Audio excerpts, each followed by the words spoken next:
CC5 that is mathematical and computational thinking में आज की वीडियो में आपके लिए बहुत ही इम्पॉर्टेंट एल्गोरिदम है।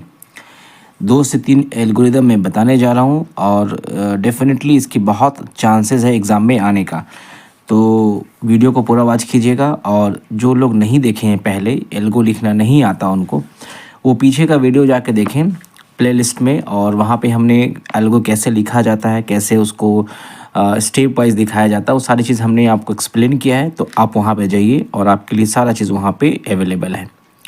तो आज की वीडियो में हमारे सामने 2 क्वेश्चन है। पहले उसको सॉल्व करेंगे, फिर अगर जैसा होगा आगे फिर नया क्वेश्चन को सॉल्व करेंगे। तो पहला क्वेश्चन है राइट एन एल्गोरिदम। एल्गोरिदम को हमने शॉर्ट में यहाँ एल्गो लिखा है। Write an algorithm to display even numbers between 100 and 200, मतलब 200 और 200 के बीच में जितने भी इवन नंबर्स है उसको डिस्प्ले कर देना है, ठीक है ना। और दूसरा क्वेश्चन क्या है, write an algorithm to find the sum of all odd numbers between 1 to 100। 1 से लेकर जितने भी 100 तक है, जितने भी ऑड नंबर है उन सब का सम निकालना है। तो ये 2 क्वेश्चन को पहले सॉल्व करते हैं और कैसे लिखा जाता है एग्ज़ाम में आप लिखेंगे। देखो, एल्गो अगर आपको लिखना आ गया तो आप बहुत अच्छे मार्क्स ला सकते हैं, इसलिए कि बहुत ज़्यादा लिखना नहीं पड़ेगा। सब्जेक्टिव कुछ लिखना नहीं है, आपको 4 से 5 स्टेप्स में इसको कंप्लीट करना है और फिर आपका जो है क्वेश्चन सॉल्व हो जाएगा। तो सबसे पहले हम देखते हैं, हमने पहले भी बताया था, फिर भी एक बार मैं डिस्कस कर देता हूँ जो लोग न्यू हैं। इवन नंबर और ऑड नंबर, चूँकि एक ऐसा पेपर है कि बहुत सारे स्टूडेंट जिनका दूसरा ऑनर्स है, जिनका कंप्यूटर साइंस ऑनर्स नहीं है, नॉर्मल आपका ज्योग्राफी है, आपका हिस्ट्री है, सिविक्स है, वो लोग जो स्टूडेंट हैं उन तमाम लोगों को ये सारे पेपर्स पढ़ना। तो इवन नंबर उसको कहते हैं जो इस तरीके से 2 4 6 8, यानी जो 2 से डिविजिबल उसको इवन नंबर कहते हैं। और ऑड नंबर जो होता है 1 3 5 7 है, ठीक है। ये आपका बेसिक कंसेप्ट है। तो ये अगर आपको कंसेप्ट आता है तो अब आपको जो है लिखना पड़ेगा कैसे निकालते हैं इसको। तो चलिए एल्गो की तरफ। सबसे पहला क्वेश्चन देखिए यहाँ पे, write an algo to display even numbers between 100 and 200। यानी आपका इनिशियल वैल्यू कितना है 100 होगा और फाइनल वैल्यू कितना होना चाहिए 200 होगा। तो इसकी एल्गोरिथम हम यहाँ लिखते हैं। एल्गो लिखने के लिए सबसे पहले मैं यहाँ हेडिंग में लिख देता हूँ एल्गोरिथम। यानी आप देखेंगे जब भी एल्गो लिखेंगे तो वो स्टेप वाइज होगा। तो स्टेप में सबसे पहला स्टेप 1 लेते हैं हम लोग। बिल्कुल आप ऐसे ही एग्ज़ाम में लिखेंगे। स्टेप 1 में आपको लिखना है, सबसे पहले एल्गो को हम लोग स्टार्ट करते हैं। तो स्टार्ट किया हमने। स्टेप 2 में क्या करना है कि आपका जो इनिशियल वैल्यू है वो 100 है। तो हम किसी में सपोज़ हमने एक वेरिएबल लिया, आई में हमने क्या ले लिया 100, यानी यहाँ से ये असाइन होकर इधर आ गया। आई की स्टार्टिंग वैल्यू कितनी हो गई 100 हो गई, ठीक है।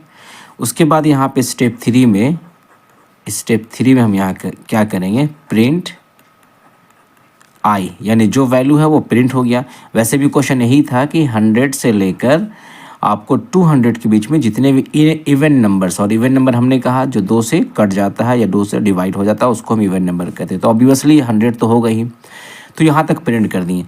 अब आगे देखते हैं स्टेप 4 में क्या हो सकता है। जैसे यहाँ पे आई प्रिंट हो गया तो हम क्या करेंगे, चूँकि इवन नंबर के बीच में डिस्टेंस देखेंगे अगर आप 2 4 6 8, तो ये दोनों के बीच में डिस्टेंस कितना है 2 + 2 का। ये इसके बीच में कितना डिस्टेंस है यहाँ पे +2 का, यानी 2 के बीच में 2 ही नंबर का डिस्टेंस है। तो हम यहाँ क्या करेंगे, आई में जो वैल्यू है उसमें हम 2 इंक्रीमेंट कर देंगे। जो भी आई में वैल्यू है उसमें हम क्या करेंगे 2 में इंक्रीमेंट कर देंगे। होगा क्या, इसको यहाँ इस तरीके से रफ में देखेंगे। देखिए ये सब जो इधर का साइड है रफ है, ठीक है। आप ये वाला लिखेंगे आंसर। तो इसमें होगा क्या कि जैसे आई का वैल्यू 100 था तो 100 + 2 बराबर कितना हो गया, 100 में आई में 102 हो गया, ठीक है। अब मेन जो यहाँ आपको स्टेप लगाना है, स्टेप 5 में आपको क्या करना है, चेक करना है। इफ़ क्या चेक करना है, आई का वैल्यू अगर 200 से छोटा या बराबर है देन क्या किया जाए, देन गो टू स्टेप 3।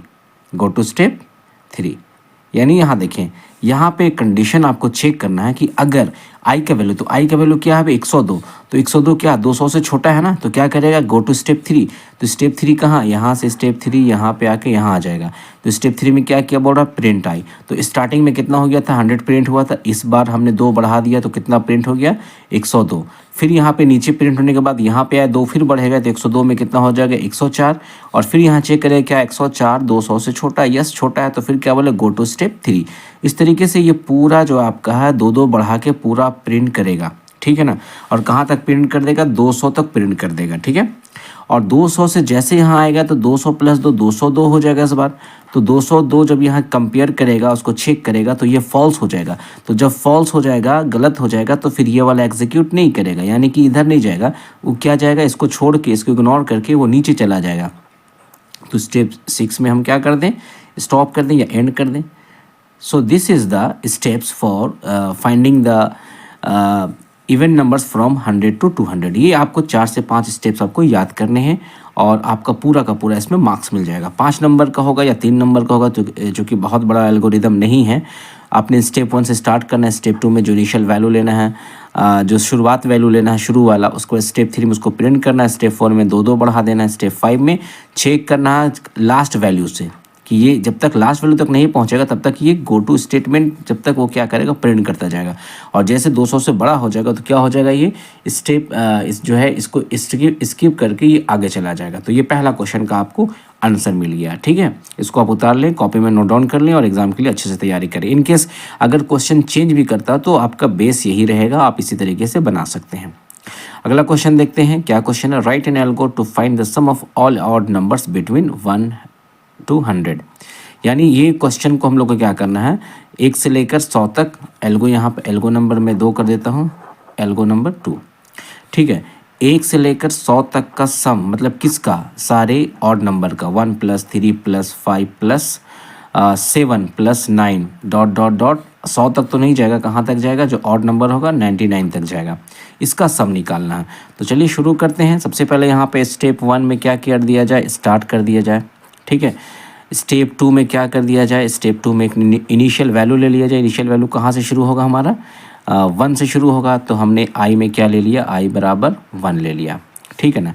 अब स्टेप 3 में हमने क्या किया, स्टेप 3 में हम लोग को क्या करना है, सम इक्वल टू एक नया वेरिएबल लेंगे, sum equal to sum plus i, sum equal to sum plus i। यानी अब यहाँ पे हम एक चीज़ और करते हैं, यहाँ पे सम बराबर 0 कर देते हैं। i में 1 ले लिया गया, सम में 0 कर दिया गया। और नीचे में क्या किया हमने, sum equal to sum plus i। तो सम में कितना था, सम में 0 था और i में कितना था 1। तो 0 + 1 कितना हो गया 1। तो सम में कितना हो गया 1 हो गया। अब हम लोग क्या करेंगे, यहाँ पे स्टेप 4 में क्या करेंगे, i = i + 2। यानी i का वैल्यू कितना था 1 था, तो 2 से करेंगे तो कितना होगा, i का वैल्यू 3 हो जाएगा। यानी हर केस में 2 बढ़ेगा। उसके बाद स्टेप 5 में क्या करेंगे, स्टेप 5 में यहाँ चेक करेंगे। अब यहाँ पे कंडीशन, इफ़ अगर हमारा i का value is less than equal to 100 है, ठीक है, तो क्या करें हम यहाँ पे इसको कहाँ लेके जाए, गो टू स्टेप यहाँ पे स्टेप में 3 में। यानी ये कब तक 3 तक जाएगा, 3 के पास पहुंचेगा जब तक हमारा i का वैल्यू 100 नहीं हो जाता। अभी हमारा i का वैल्यू कितना है 3 है, तो 3 चला गया, फिर यहाँ सम हो गया 3 5 7 जितना भी है यहाँ पे सब सम होते जाएगा। और उसके बाद कहाँ तक जाएगा, जैसे यहाँ 99 आएगा तो 99 भी जाएगा, यहाँ सम हो जाएगा। लेकिन अगले बार जब 99 के साथ 2 ऐड होगा तो 101 आ जाएगा। 101 आएगा तो ये वाला हमारा तो ये वाला जो है 101 ये फॉल्स हो जाएगा और ये फिर यहाँ नीचे चला जाएगा। तो नीचे में हमको क्या लिखना है, क्योंकि हमारा सम में सम ऐड हो गया है सारा। तो स्टेप 6 में हम क्या करेंगे, प्रिंट सम। तो देखिए जो भी सम में यहाँ ऐड हुआ 1 से लेकर 99 तक वो सारा कहाँ चला जाएगा, प्रिंट हो जाएगा सम में, ठीक है ना। और फाइनली लास्ट में क्या करना, जब अपना काम हो गया तो हम क्या करेंगे, यहाँ पे स्टेप 7 में इसको स्टॉप कर देंगे। तो ये भी आप एल्गो अच्छे से याद कर लें और पढ़ लें, समझ लें, और एग्ज़ाम के पॉइंट ऑफ व्यू से काफ़ी इंपॉर्टेंट है।